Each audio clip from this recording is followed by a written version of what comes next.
In this video you will learn about some tips or shortcut keys used in Microsoft Excel.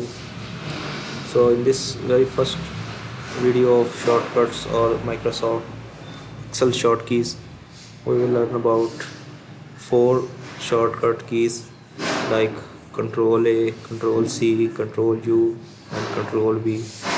First we will see number one, Control A.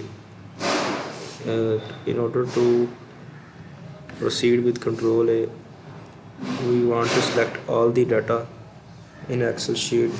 We have done already some work, and we will press Control A.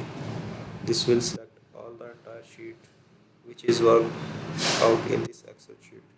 So this was the first shortcut key. To select all, you can press Control A. Second one is Control C.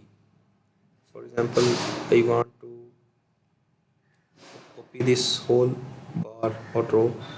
I will press Control C, and wherever I want to place it, for example I want to place in row number 26, I will press Control V.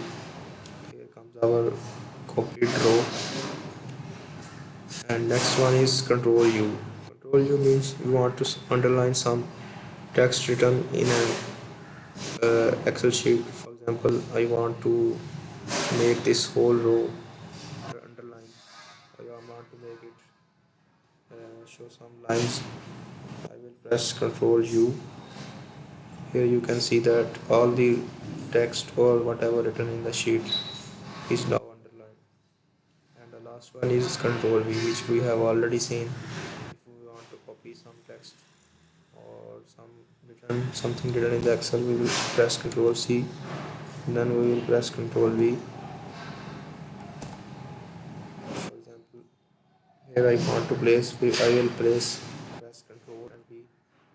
So you can see you copied these cells and placed over here by using Control C and Control V. So these four shortcut keys we have learned in this video, and we will learn more keys in our next